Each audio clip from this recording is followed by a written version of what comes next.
Hello and good afternoon to everyone.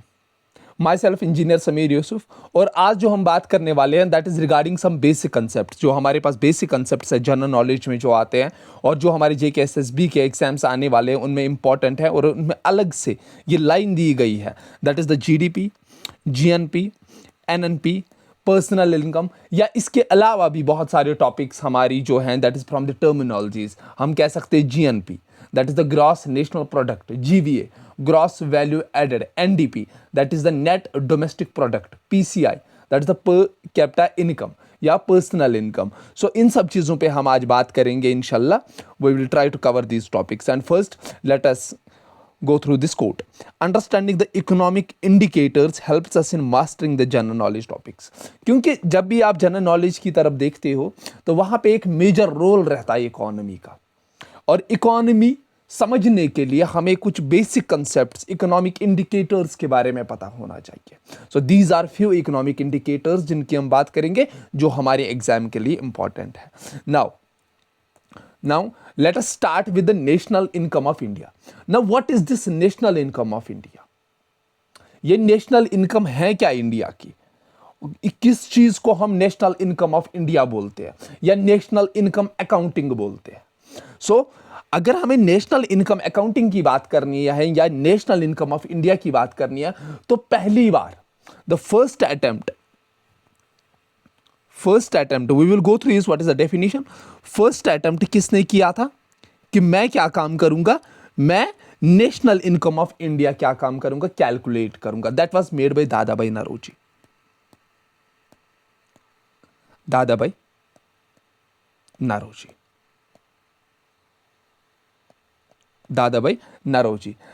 Naoroji ने कब? That is in the 1867 में इसने पहला अटेम्प्ट किया था, और इसने एस्टिमेट भी किया था। दादाभाई नौरोजी एस्टिमेटेड अप्रोक्सीमेटली कि उस टाइम पे जो PCI थी, जो PCI उस टाइम पे एक बंदे की थी, दैट वाज रिगार्डेड एज कितना? 20 rupees. That is the per capita income. 20 rupees बोला गया कि पर कैपिटा इनकम अभी इंडिया में है। दैट इज इन 1867 की बात कर रहा हूं मैं, ठीक है। नाउ देखिए, उस टाइम पे दादाभाई नौरोजी ने ये काम किया था, but if we go through the definition of this national income accounting, अगर इसकी डेफिनेशन पे जाना है हमें तो इसकी डेफिनेशन जो है वो कब दी गई थी? That was given on 1949। National income of India किस चीज को कहा जाएगा? That was given on 1949 by the national income committee. National income committee, और ये जो नेशनल इनकम कमिटी थी इसका हेड था that is professor Mahalanobis, professor PC महलबॉन्स।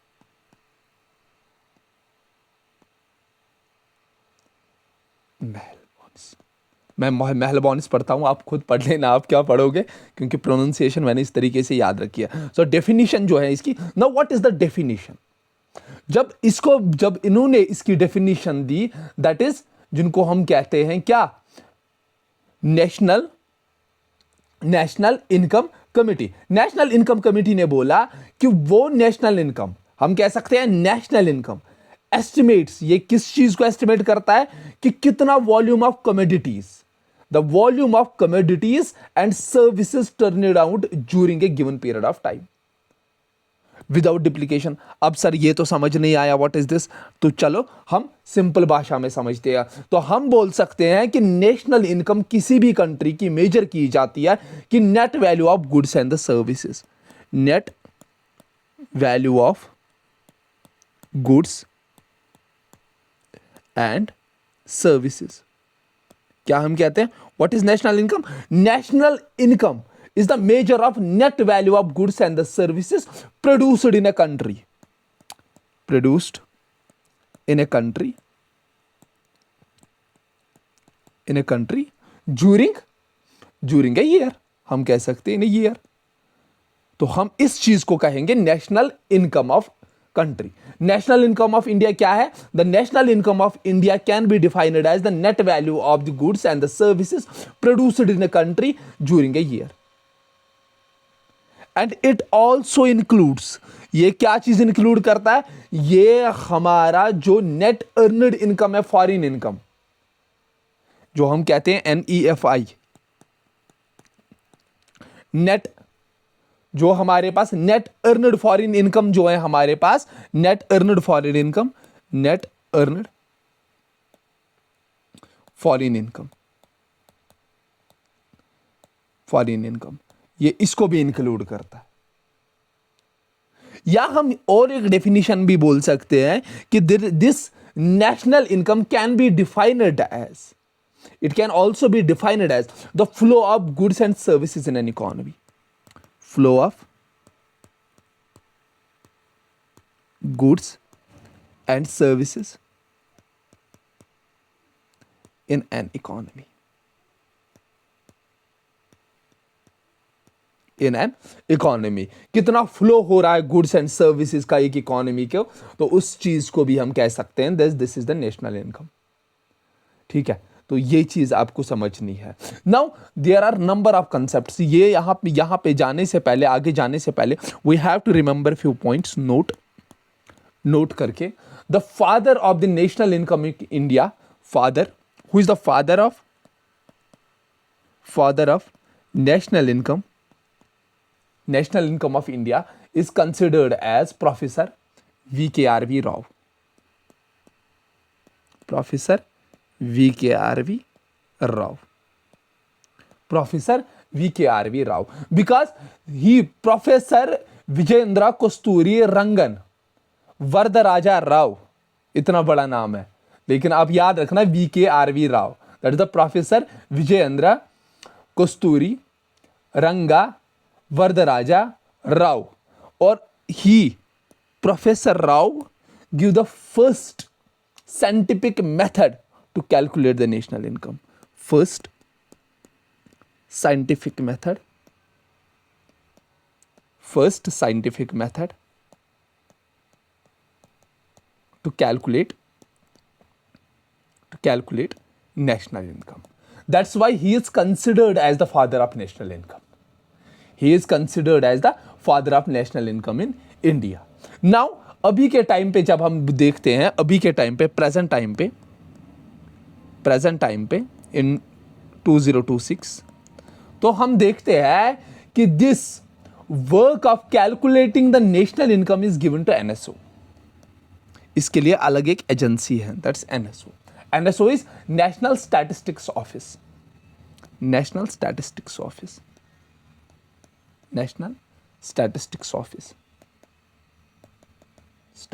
Office. और एक चीज यहां पे आपको जाननी है, जो ये NSO है, ये NSO हमारा दो ऑर्गेनाइजेशन से मिलके बना, ठीक है, दैट इज CSO. इससे पहले हमारे पास CSO होता था, that CSO was central statistics office, और हमारा और एक ऑफिस था, that is the national sample survey office, that is NSSO. So NSSO और CSO को मिला के क्या बनाया गया, NSO बनाया गया, ठीक है. और NSO किसके अंडर आता है हमारा, दैट इज द MO, ठीक है, इनके अंडर, दैट इज MOSPI. अगर मैं अभी बात करूं, इसका मिनिस्टर अभी 2026 में कौन है, दिस जो हमारे पास है, ministry of statistics and programme implementation, ministry of statistics and programme implementation.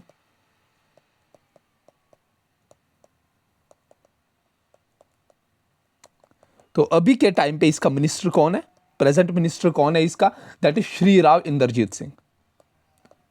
Shri Rao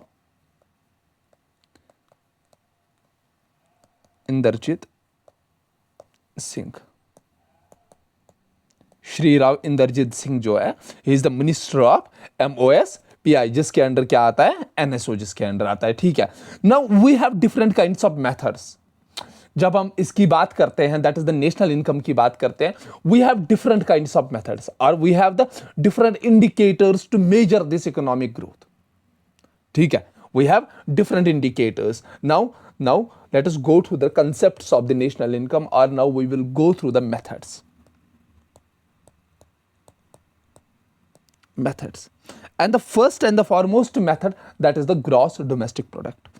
That's called GDP. Now what is this GDP? GDP किसको कहते हैं? That is the gross domestic product. Gross domestic product. Now what does this gross domestic product means? ये gross domestic product क्या है? That is all final goods and services.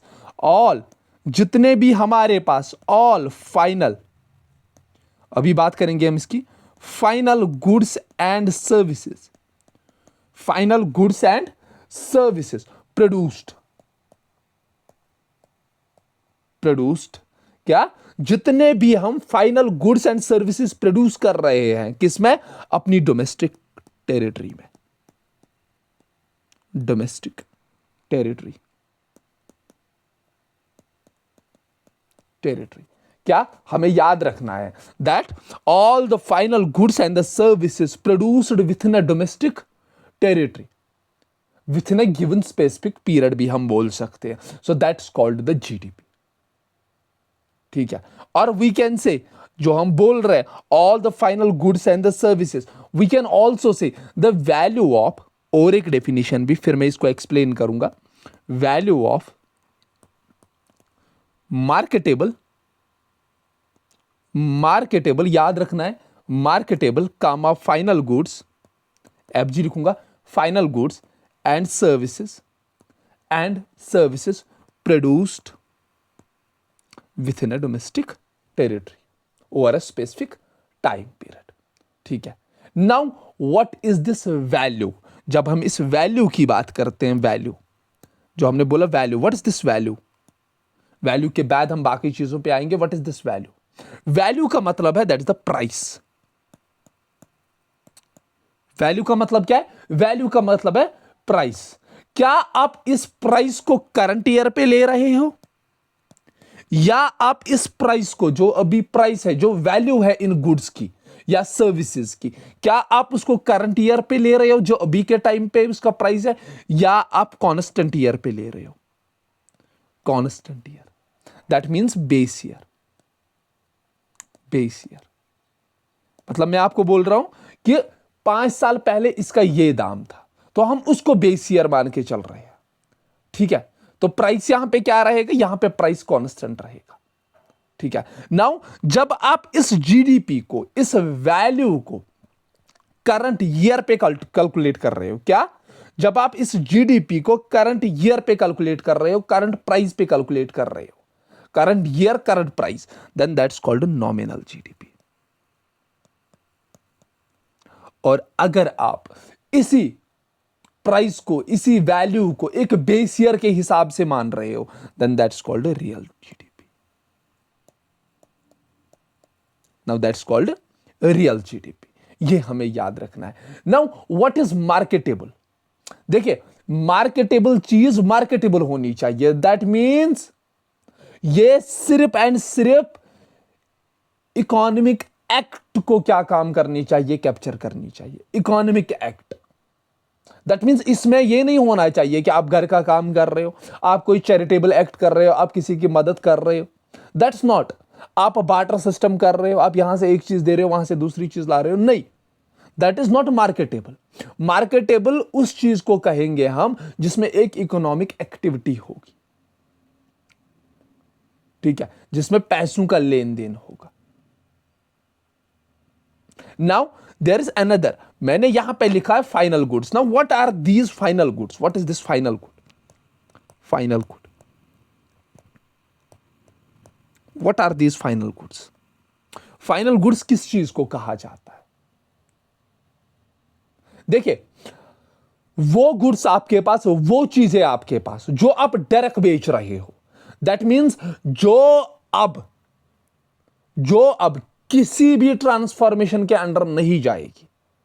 ठीक है. किसी भी ट्रांसफॉर्मेशन के अंडर नहीं जाएगी जो प्रोड्यूसर उसको बना रहा है. हां, जो उसको खरीद रहा है वो कर सकता है, लेकिन जो प्रोड्यूस कर रहा है उस चीज को, वो उस चीज को ट्रांसफॉर्म अब नहीं कर सकता. Goods which do not undergo transformation, goods याद रखना है, which do not undergo transformation, ये इंपॉर्टेंट है, transformation which do not undergo transformation by the hands of producers, by the hands of producers, याद रहा, by the hands of producers, by the hands of producers, ठीक है, याद रखना ये by the hands of producers, by the hands of producers। यहाँ पे या तो ये चीज कंज्यूमर गुड होगी या तो वो कैपिटल गुड होगी, लेकिन यहां पे देखिए, यहां पे मैंने फाइनल गुड्स बोला। Now we have another term here जो आपको याद रखना, that's intermediate goods.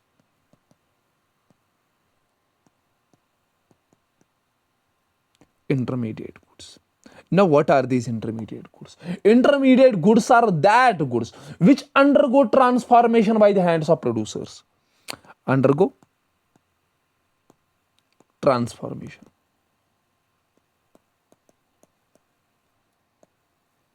transformation by the hands of producers,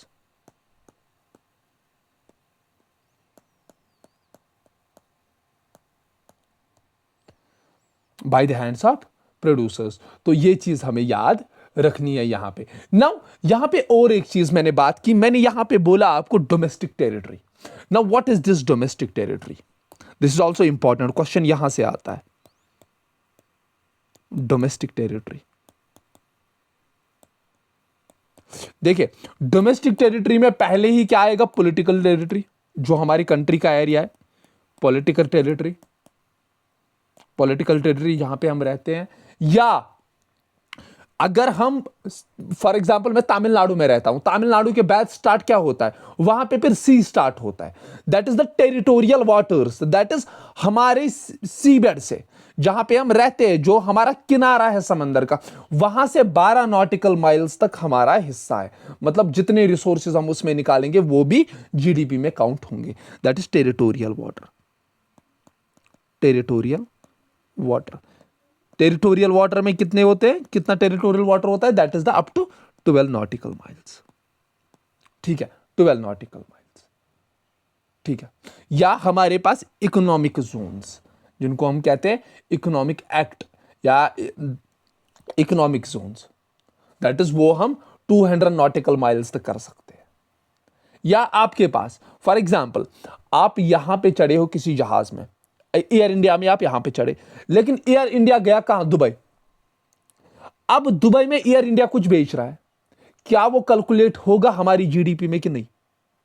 या यहां से एक समंदर शिप निकली, वो पहुंची अमेरिका, अब उस समंदरी शिप में कोई कैंटीन है, उस कैंटीन वाले ने वहां पे चॉकलेट भेजा, क्या वो चॉकलेट यहां की जीडीपी में काउंट होगा कि नहीं? यस, वो यहां की काउंट जीडीपी में काउंट होगा। दैट इज हमारी डोमेस्टिक टेरिटरी में क्या क्या आता है? Ships and aircrafts. Owned by, कौन ऑन करने चाहिए? रेसिडेंट्स, रेसिडेंट्स, ठीक है, ये हमें याद रखना है। या मैं यहां पे बोल रहा हूं कि अब जो है 26 जनवरी आने वाला है, फॉर एग्जांपल 26 जनवरी आने वाला है, और 26 जनवरी में हमारी एक एम्बेसी है, कहां पे? हमारी एक एम्बेसी है साउथ अफ्रीका में, और हमारी एम्बेसी वहां पे क्या काम कर रही है? वहां पे कोई फ्लैग बेच रही है, वहां पे उन्होंने फ्लैग बेचे 10 रुपए के, क्या वो 10 रुपए हमारी जीडीपी में काउंट होंगे? यस, वो हमारी जीडीपी में काउंट होंगे। जो हमारी एम्बेसीज हैं, जो हमारे कंसुलेट्स हैं आउटसाइड द कंट्री, वो भी काउंट होते हैं। एम्बेसीज ऑब्लिक कंसुलेट्स आउटसाइड कंट्री, तो ये सारे काउंट होते हैं हमारी जीडीपी में, तो ये हमें याद रखना है। That is we can say what is GDP? Total market value of all final goods and the services produced in a domestic country, ठीक है, produced in a domestic territory. अब आपको याद होना चाहिए what is domestic territory. Domestic territory is political territory, water territory, ships, aircrafts, embassies, consulates, ये सारी हमारी क्या आती है? ये सारी हमारी आती है that is the domestic territory में, ठीक है। नाउ ये चीज आपको याद रखनी है। नाउ ये भी हमने बात की है, व्हाट इज नॉमिनल एंड जो हमारे पास, अगर हम करंट ईयर प्रोडक्शन वैल्यू देख रहे हैं at current price then that is nominal, अगर हम देख रहे हैं current year production value at base year price तब हम उसको क्या कहते हैं, we call that real GDP. ठीक है, ठीक है, यहां तक समझ आया। Before going to other topics, यहां पे एक टॉपिक है, छोटा सा टॉपिक है जो हमें याद रखना है, that is the green GDP. Green GDP देखिए, ग्रीन जीडीपी, जीडीपी हमने क्या बोला, जीडीपी हमने बोला all final goods and the services produced in domestic territory. देखिए, that means the economic growth. ठीक है, नाउ अगर आप कहीं पे भी यहां पे जो है हमारी जीडीपी बढ़ रही है, दैट मींस हमारी इकोनॉमिक ग्रोथ बढ़ रही है। अगर हमारी इकोनॉमिक ग्रोथ बढ़ रही है, क्या हमारे जो नेचुरल रिसोर्सेज है वो भी डिप्लीट होंगे? यस सर, वो डिप्लीट हो सकते हैं। तो to capture the environment cost, कि अगर आप एक साइकिल बना रहे हो, उस साइकिल बनाने की वजह से या एक गाड़ी बनाने की वजह से, उसकी वजह से हमारे एनवायरमेंट पे कितना इंपैक्ट कर रहा है, वो एक गाड़ी बनाना या एक केमिकल फैक्ट्री डालना, वो हमारे एनवायरमेंट पे कितना इफेक्ट कर रहा है, उसको कैप्चर करने के लिए क्या हमारे एनवायरमेंट पे कितना असर पड़ रहा है, तो that's called the green GDP. We can say to capture the environment cost from the economic growth, that's called green GDP. That is the account for environmental degradation. ठीक है, नाउ ग्रीन जीडीपी किसके बराबर होगी अगर मैं बोलूंगा आपको, तो ग्रीन जीडीपी हमारे पास होगी that is GDP minus environmental cost, कि इस एनवायरमेंट को वापस इस सिचुएशन पे लाने के लिए, minus energy depletion.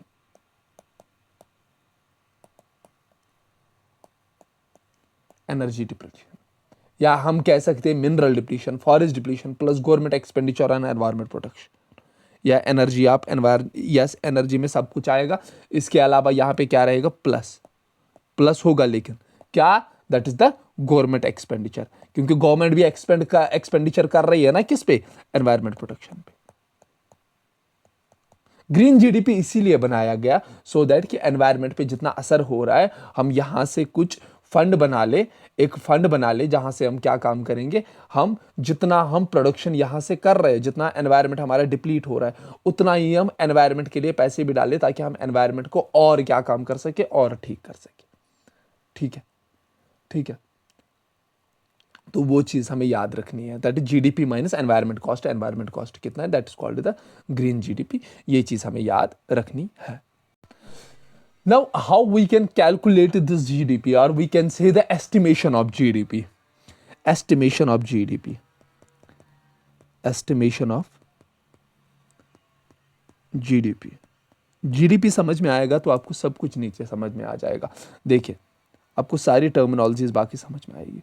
We have 3 types जिसकी मदद से हम क्या काम करते हैं, हम एस्टिमेट करते हैं किसको, दैट इज द जीडीपी को, या कैलकुलेट करते हैं जीडीपी को। First method is that is the income method, income method, और सेकंड जो हमारे पास है that's expenditure method, and third जो हमारे पास है that is the product method, या जिसको हम वैल्यू एडेड मेथड भी कहते हैं।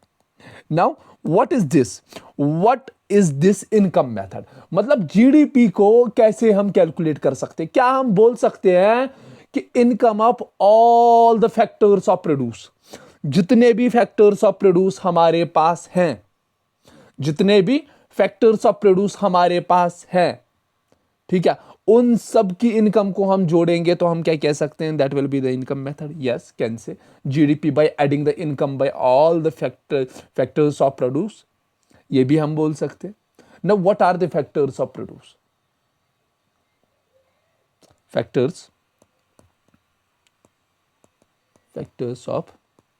फैक्टर्स ऑफ प्रोडक्शन भी हम बोल सकते हैं, या प्रोड्यूस भी बोल सकते हैं। ठीक है, यही चीज हम बोल सकते हैं। फैक्टर्स ऑफ प्रोड्यूस हम कह सकते हैं income of factors of produce. ठीक है, ये चीज हम बोल सकते हैं। अब मैंने क्या बोला, that is the factors of produce. क्या हम बोल सकते हैं, अगर आपको ये चीज समझ में नहीं आई है, क्या हम बोल सकते हैं दिस इनकम मेथड, उससे हम जीडीपी कैसे कैलकुलेट कर सकते हैं? हम बोलेंगे कि income of all individuals in an economy, जितने भी इंडिविजुअल्स यहां पे हैं उन सब की इनकम क्या है, क्या हम उस चीज को बोल सकते हैं that can also give us the income, that can also give us the GDP. ठीक है, ठीक है, that can also give us the GDP. तो हम यहां पे बोल सकते हैं, क्या हम बोल सकते हैं, दिस नेशनल इनकम और जीडीपी हम बोल सकते हैं that will be equal to, हमारा किसके बराबर होगा, हमारा नेशनल इनकम या यहां पे जो हम इनकम मेथड से जीडीपी बोल रहे हैं, that will be equal to wage plus profits plus rent और प्लस इंटरेस्ट।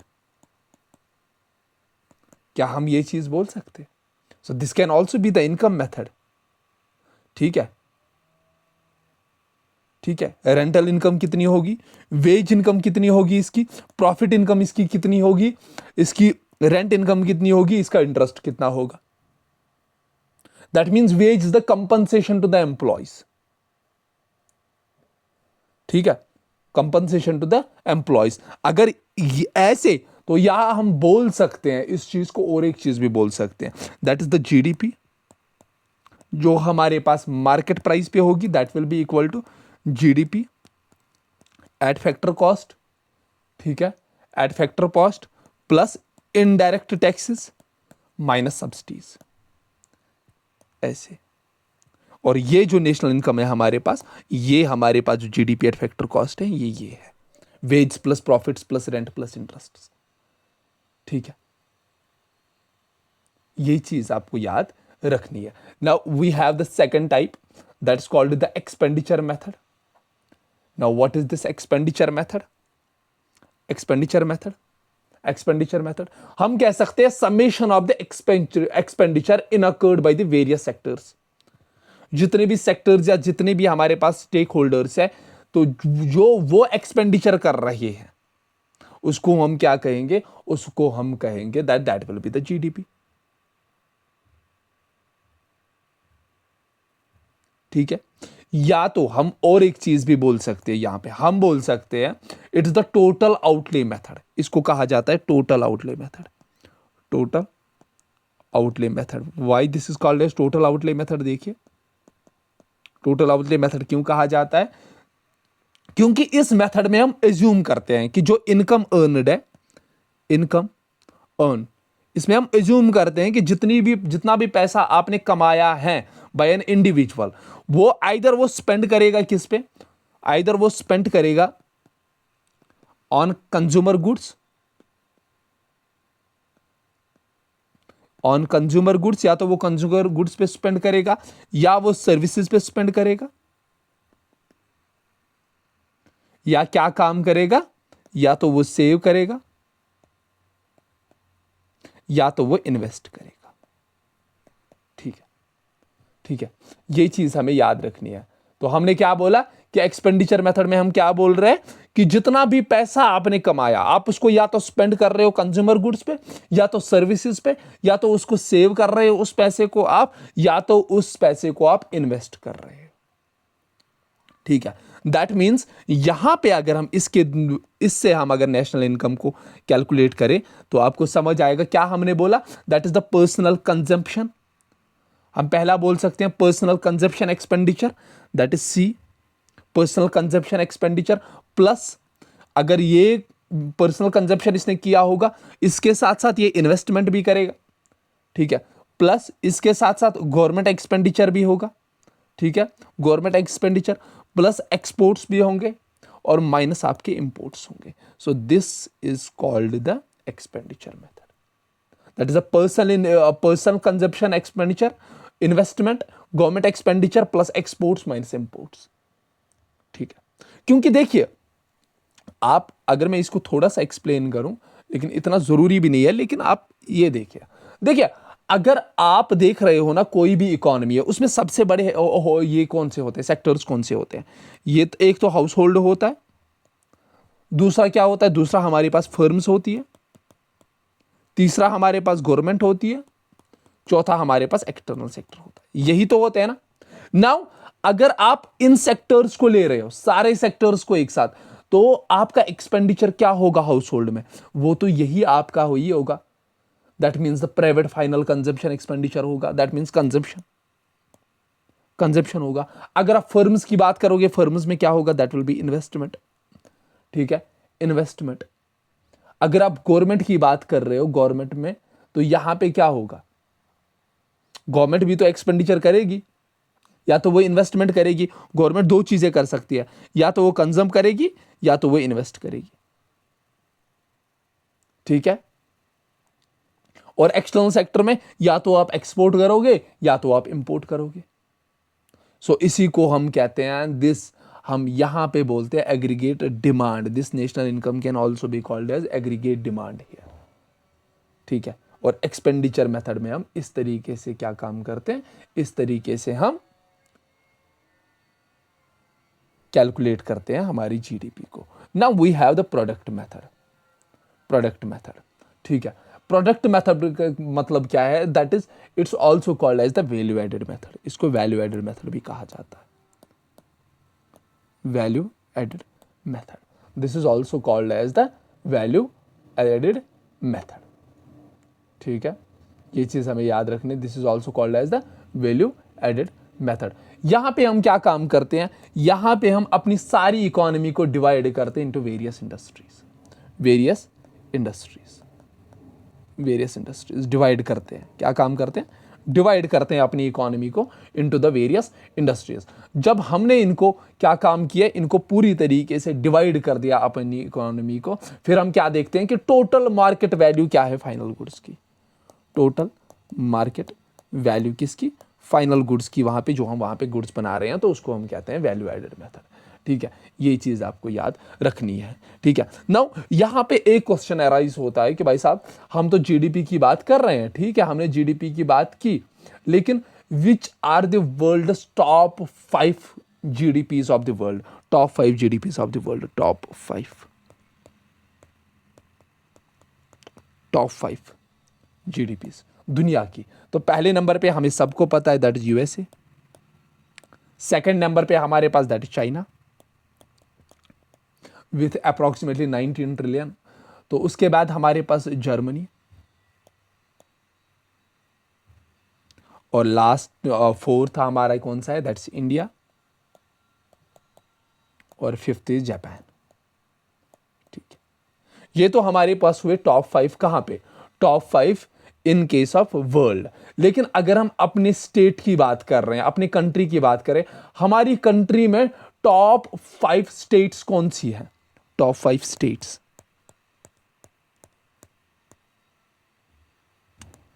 Top 5 states. अगर हम टॉप 5 स्टेट्स की बात कर रहे हैं तो पहले नंबर पे हमारे पास महाराष्ट्र आता है, महाराष्ट्र के बाद हमारे पास तमिलनाडु आता है, तमिलनाडु के बाद हमारे पास उत्तर प्रदेश आता है, उत्तर प्रदेश के बाद हमारे पास कर्नाटका आता है। तो ये हमें याद रखना है। ठीक है, this the top 5, top 4। Karnataka के बाद हमारे पास आते हैं दैट्स द वेस्ट बंगाल, नहीं, हाँ, वेस्ट बंगाल आती। महाराष्ट्र, तमिलनाडु, यूपी, कर्नाटका और वेस्ट बंगाल, ये हमें याद रखनी है ये सारी चीजें। ठीक है, नाउ यहां तक, ठीक है, यहां तक समझ आया। आई होप यहां तक आप लोगों को समझ आया होगा। ठीक है, now let us talk about other, जो हमारे पास बाकी सारी चीजें हैं, आप उनकी बात करेंगे। ठीक है, now let's talk about other things.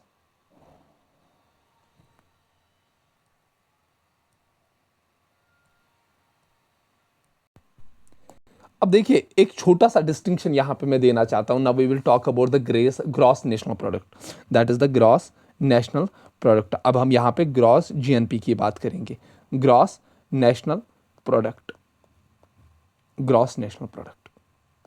ठीक है, देखिए, जो हम जीडीपी की बात कर रहे थे ना, मैंने क्या जीडीपी के बारे में मैंने क्या बोला, all the final goods and the services produced in domestic territory. That means GDP जो हमारे पास है, that talks about the domestic territory. That means market value of final goods, वो बोल रही है मार्केट वैल्यू क्या है, market value of final goods, ठीक है, ये जीडीपी है, market value of final goods, ठीक है सर, यहां तक जीडीपी है, लेकिन कहां पे, that is in the domestic territory. That means क्या हम बोल सकते हैं, ये बोल रहा है वायर, कहां पे प्रोडक्शन कहां पे हो रही है, दैट मीन्स जीडीपी क्या आंसर देती है, the where production takes place. लेकिन जब हम जीएनपी की बात करते हैं तो जीएनपी बोलता है market value of final goods, market value of final goods. लेकिन यहां पे ये बात कर रहा है नेशनल्स ऑफ द कंट्री, यहां पे ये हु की बात कर रहा है, कौन प्रोड्यूस कर रहा है, हु इज प्रोड्यूसिंग, ठीक है। तो ये चीज आपको याद रखनी है।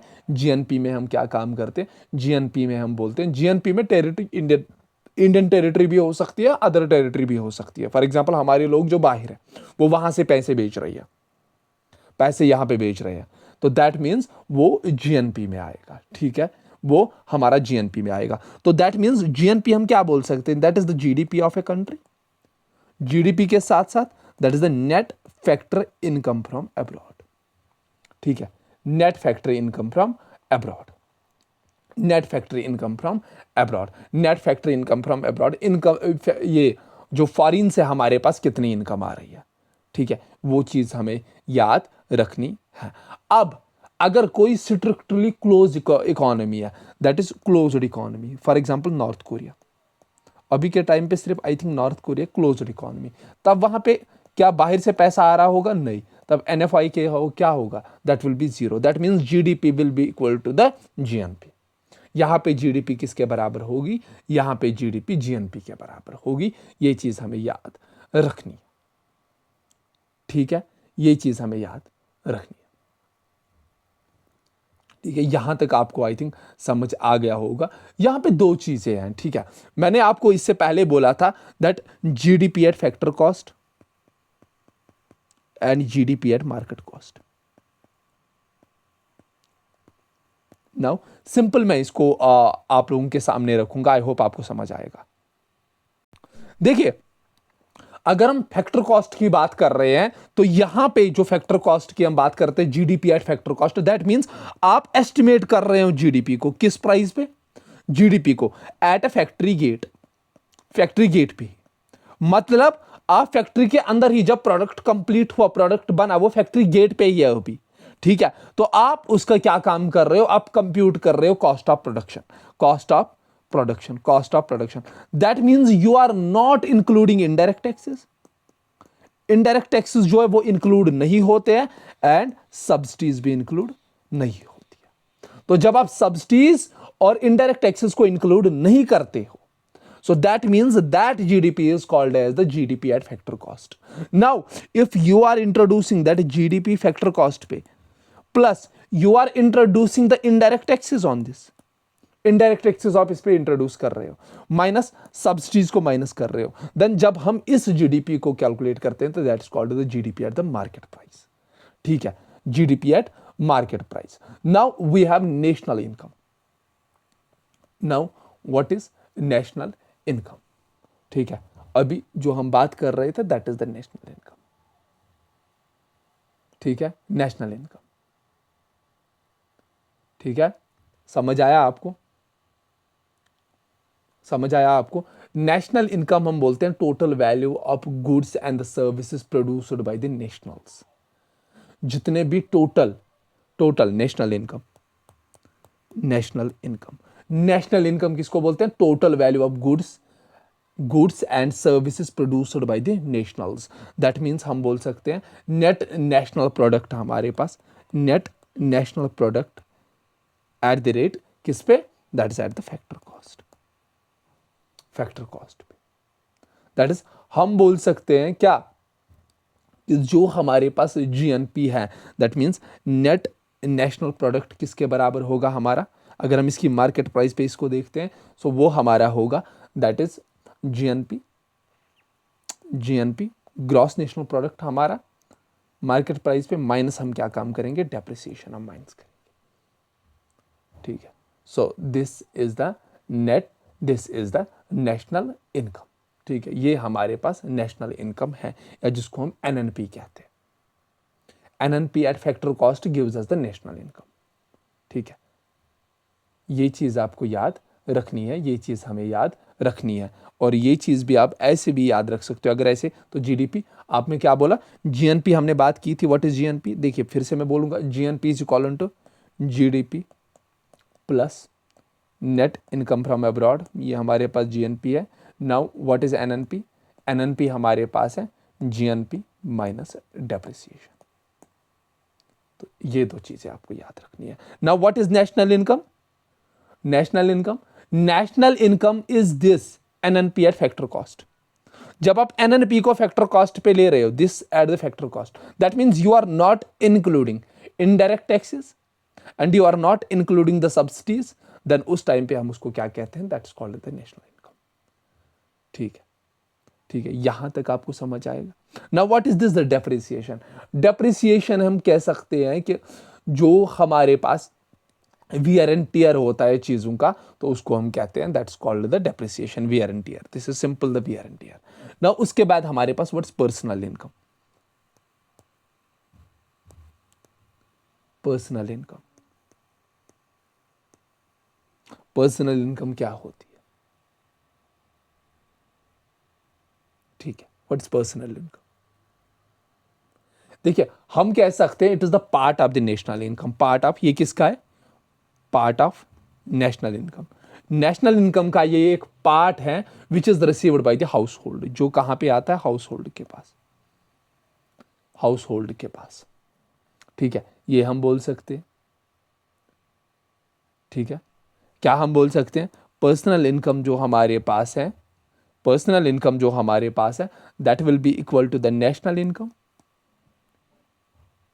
माइनस अनडिस्ट्रीब्यूटेड प्रॉफिट माइनस हमारे पास जो नेट इंटरेस्ट पेमेंट्स देने पड़ेंगे किसी को, minus minus that is the corporate tax, sorry minus corporate tax, plus हम बोल सकते हैं transfer payments by the governments और फर्म्स की तरफ से जो आपको पैसा मिलता है, plus transfer payments.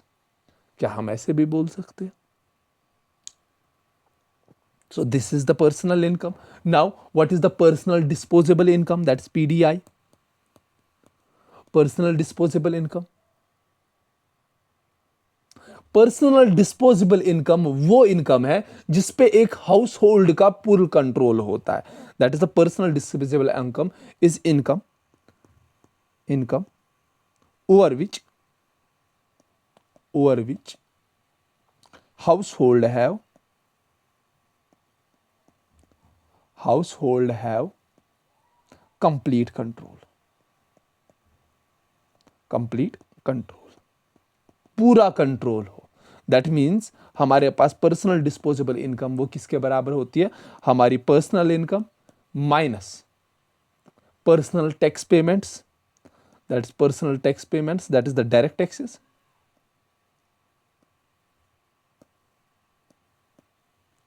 Taxes, minus non tax payments.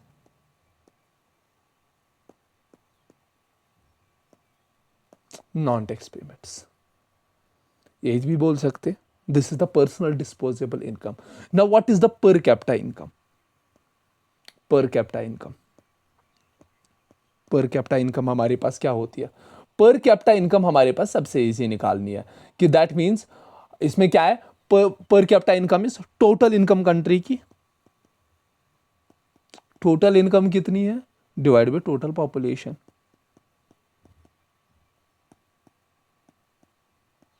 Population में तीनों आएंगे, याद रखना, मैन भी, वुमेन भी और चिल्ड्रन भी, सब के सब।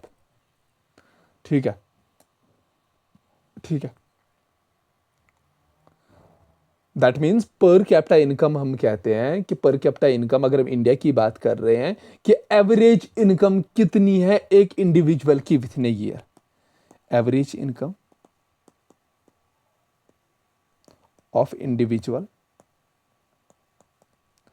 विथ इन ए ईयर, ठीक है, ये चीज हमें याद रखनी है। ठीक है, अगर अब हम देखेंगे कि स्टेट वाइज सबसे ज्यादा जो हाईएस्ट पर कैपिटा इनकम है, पर कैपिटा इनकम स्टेट वाइज, तो हमें जो देखने को मिलता है दैट इज गोवा जो है, गोवा पे हमारे पहले नंबर पे है, गोवा की सबसे ज़्यादा पर कैपिटा इनकम है। उसके बाद सिक्किम,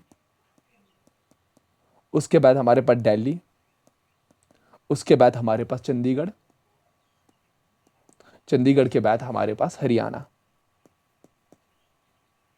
पहले 5 हमें याद रखने, तो ये हमें याद रखना, गोवा लीड कर रहा है इसको, ठीक है, ये चीज़ हमें याद रखनी है, ठीक है, ठीक है। आई होप ये सब चीज़ें आपको समझ आई होगी, ठीक है। So these are the topics जो इम्पोर्टेंट थे, जो हमें पढ़ने थे एग्जाम प्रोस्पेक्टिव से हमारी जेके एसएसबी के लिए। आई होप आप लोगों को समझ आए होंगे ये सारी चीज़ें, ठीक है। चलो, अल्लाह हाफिज़ नासिर, अल्लाह आपको अपने हिफ्ज़ मान में रखे, ठीक है। देखिए यहाँ पे मैं कुछ चीज़ें आप लोगों के साथ एक दो चीज़ें, बस एक दो चीज़ें। देखिए, आपने 2 चीज़ें सुनी होगी यहाँ पे, या तो मैं एक यहाँ पे ग्राफ बना लेता हूँ, फिर आपको समझ आएगा। देखिए, वेट अ सेकेंड, ठीक है, ये for example this is the GDP growth, this is GDP growth, GDP growth हमारे पास। अब ये जो आप देख रहे हो, there is the rise in the GDP, there is a very high rise in the GDP. आप देख रहे हो हाई राइज है जीडीपी में, ये जो हाई राइज है, जो ग्रोथ रेट आप देख रहे हो ये बढ़ रही है, दिस इज कॉल्ड बूम। क्या कहते हैं इसको? दिस इज कॉल्ड बूम, ठीक है। दैट मीन्स इस टाइम पे क्या होगा, बूम के टाइम पे इकोनॉमिक ग्रोथ क्या होगी, इकोनॉमिक ग्रोथ क्या होगी, इकोनॉमिक ग्रोथ इंक्रीज होगी, ठीक है, इकोनॉमी एक्सपेंड करेगी। But this boom phase is called the most unstable, most unstable, most unstable state, most unstable state, क्योंकि ये बूम हमेशा नहीं रहता, ये कभी कभी किसी जगह पे होता है। दैट इसको हम और एक नाम भी बोलते हैं, that's overheated economy, overheated economy. आपको ये चीज याद रखनी है, this boom is called the most unstable state of economy और ओवरहीटेड इकोनॉमी। नाउ अब आप यहाँ पे देख रहे हो, यहाँ पे देख रहे हो आप, पहले तो बूम था, यहाँ पे बहुत हाई राइज था, बहुत जीडीपी बहुत ज़्यादा ग्रोथ कर रही थी बहुत हाई रेट से, अब वो नीचे आ गई, अब वो नीचे आ गई। So this downfall is called recession, या रिसेसिव इसको कहते हैं। दैट इज जब ग्रोथ रेट आपके पास नेगेटिव रहे for 2 successive quarters, 2 successive quarters, ठीक है। तो दैट मीन्स उसको हम क्या कहते हैं, उसको हम कहते हैं रिसेशन। और इस रिसेशन के टाइम पे इट्स सेड दैट अनएम्प्लॉयमेंट, ये जो अनएम्प्लॉयमेंट है वो हाई राइज पे होती है, ठीक है। इसके बाद डिप्रेशन, ठीक है। और ये जो आप देख रहे हैं ये वाला फेज, ये नाउ डिप्रेशन, ठीक है। तो हम कह सकते हैं लवेस्ट पॉइंट, लवेस्ट पॉइंट, ठीक है, लवेस्ट पॉइंट, ये जो आप देख रहे हो ये दिस, ठीक है। जब रिसेशन बहुत ज़्यादा बढ़ जाए तो उसको हम क्या कहते हैं, उसको हम कहते हैं डिप्रेशन, ठीक है। ये चीज़ आपको याद रखनी है, ठीक है। यहाँ तक आई होप आप लोगों को समझ आई होंगी चीज़ें। इंशाल्लाह I will come up with another video that will be on the import and the export. Thank you.